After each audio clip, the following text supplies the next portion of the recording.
Et comme autre sujet, je sais pas si tu as vu, mais je crois qu'il y a un mois ou un mois et demi, il y a eu des aurores boréales en Bretagne. Est-ce que tu as vu ça? J'ai entendu dire qu'il y avait des aurores boréales un peu partout, et notamment ici en Australie. Et j'ai été très surpris d'entendre que la couleur de cette aurore boréale en Australie était rose. Ah bon, c'était rose. Ouais. Et je pensais qu'une aurore boréale c'était seulement vert. Voilà. Est-ce que tu savais que ça pouvait être rose? Les photos que j'ai vues, j'ai souvent vu du vert, du violet et peut-être du bleu, je sais plus. Ça peut prendre différentes couleurs et ça fait la forme d'un. C'est un peu comme un rideau, c'est assez étrange. Je pense que les premiers êtres humains qui ont vu ça ont dû être très très surpris. Ouais, c'est clair.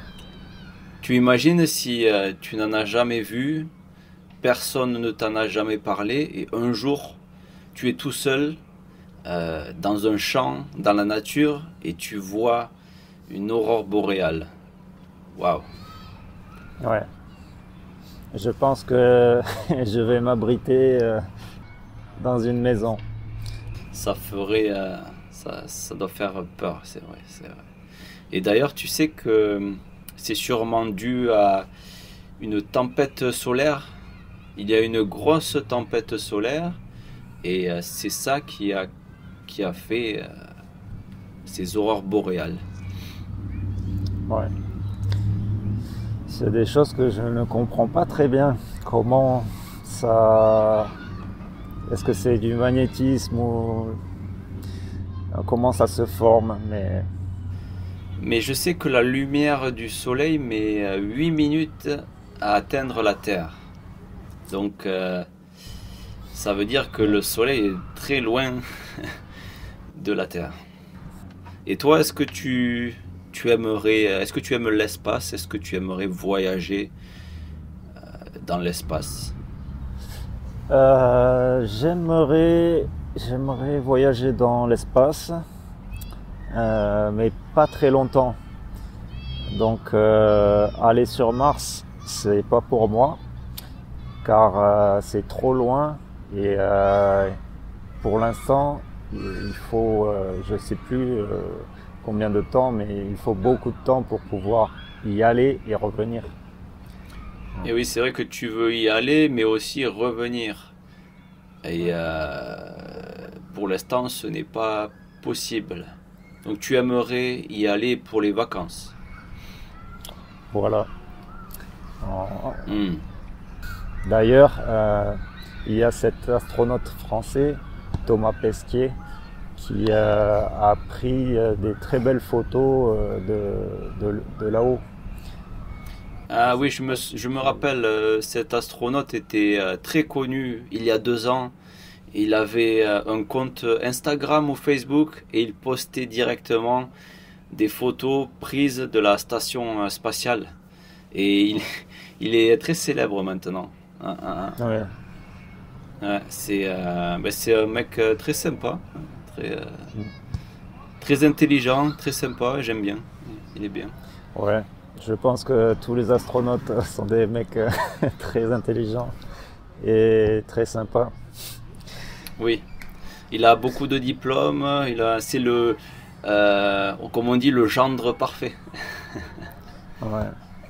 D'ailleurs, j'avais entendu dire que pour être astronaute, il fallait justement être quelqu'un de très gentil, calme, parce que les astronautes sont des fois amenés à rester très longtemps les uns avec les autres. Et donc, si un astronaute a un caractère très fort, ça peut énerver le groupe et il ne faut pas être énervé dans un vaisseau spatial, dans, dans l'espace. Oui, ils choisissent des gens qui ont un bon caractère, qui s'adaptent, qui savent communiquer. Euh, oui, c'est vrai, c'est logique. Parce que quand on vit ensemble dans une petite station spatiale pendant 6 mois, presque, peut-être un an même, ça peut être rapidement compliqué si on a des ennemis et qu'on se Ouais. dispute tout le temps. Et tout ça, ça me rappelle un peu le film Le Martien. Est-ce que tu l'as vu ce film? Oui, je l'ai vu, oui, c'est vrai. Euh, mais je crois il y a aussi un autre film avec Tommy Lee Jones. Et justement, ne me rappelle plus le nom de ce film. Mais justement, dans ce film, Tommy Lee Jones était devenu un peu fou et il avait éliminé les gens dans sa propre navette. Donc voilà. Ah oui, voilà, ouais. Ouais, ouais, ouais. Ah, c'est vrai, c'est vrai. Donc il faudrait une navette très rapide qui nous amène sur Mars pendant quelques jours Ouais, pour voir un peu, prendre des photos et revenir rapidement, c'est ça? ouais, c'est ça. Voilà. Mais pour l'instant, ça n'existe pas. Il n'y a pas. Je me rappelle, dans les années 80, on pensait que les années 2000-2020 seraient exceptionnelles, qu'il y aurait des voitures volantes, des choses comme ça. Mais en fait, pas vraiment. Il y a des trottinettes électriques, mais voilà, c'est tout. Des vélos électriques. Et il y a quand même les drones. C'est vrai que c'est un peu nouveau. Hmm. Ça permet quand même de prendre des photos et des vidéos d'altitude. C'est vrai que les drones, ouais, c'est pas comme une C'est- voiture volante. oui, oui, c'est vrai. Bon, peut-être un jour ils arriveront à faire des drones capables de porter des humains en l'air. Et ouais, je crois qu'à Dubaï, ils ont fait quelque chose comme ça. Un drone taxi. Ils essayent de faire ça. Et aussi, ils arrivent à livrer des colis avec des drones. Hmm. Ça, je trouve que c'est très pratique. Surtout pour les gens qui habitent dans les campagnes, très loin. Euh, Ça peut être parfois pratique.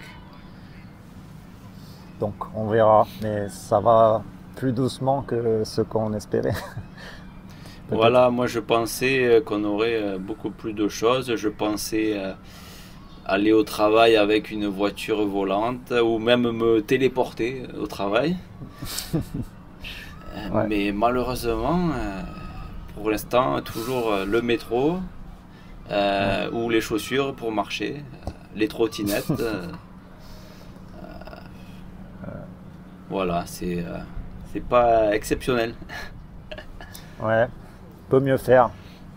Voilà, il y a encore du travail pour arriver à tout ça. Mais bon, s'il y avait des voitures volantes, ce serait un peu compliqué. Il y a déjà beaucoup d'accidents sur les routes. S'il y avait des accidents dans les airs, ça serait compliqué. Quel serait le taux d'alcoolémie autorisé pour conduire une voiture volante? Ah, ça, je sais pas. Ça serait intéressant à voir. Et peut-être qu'on pourrait se garer sur le balcon de notre immeuble. Ça serait bien. Ouais, Il y a plein de possibilités, d'options, de choses possibles avec cette technologie. Ouais. ouais. Si tu pouvais avoir une voiture volante, qu'est-ce que tu ferais avec? Oh là, je n'y ai jamais pensé. Je pense que j'irai sur des îles, Hmm. mais, mais du coup, je ne serais pas tout seul à faire ça. Donc, les gens se déplaceraient dans des coins euh, qui sont assez loin de leur maison pour les week-ends, pour des soirées. Voilà. Ouais, c'est vrai que tout le monde voudrait voyager, je pense, si c'était Ouais. facile. Ah. Mais c'est pour ça que je pense que la téléportation, c'est une meilleure technologie. Ouais. Après, je ne sais pas ceux qui se téléportent, si, il ne faut pas qu'ils oublient un morceau. Et oui, si tu te téléportes, mais que tu as un bras Donc un qui bras, reste à Paris et le reste du corps à Tokyo. ouais, en 2060 et l'autre en 1920. Ah, tu veux dire que tu pourrais te téléporter dans le temps aussi?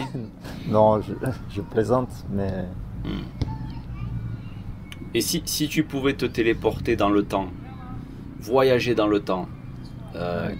tu irais à quelle époque? Euh, J'irai à l'époque des gladiateurs. Pas pour, peut-être pour voir un match ou deux. Non, je plaisante. Euh, je ne sais pas. Je pense que j'irai dans le futur plutôt. Hmm. Et toi? Moi, je pense que j'aimerais bien voir les dinosaures. Ça m'intéresse un peu de voir comment la vie était à ce moment-là. Et au niveau de l'histoire humaine, peut-être la civilisation grecque, ça m'intéresserait. Je sais pas. Ça pourrait être bien. Je pense que les dinosaures seraient contents de nous voir aussi. Oui, ils auraient un petit snack gratuit. Ouais. C'est vrai, c'est vrai. Mais ouais, peut-être la Grèce ou peut-être en Asie aussi, la Chine ancienne, ça peut être intéressant aussi de voir ça.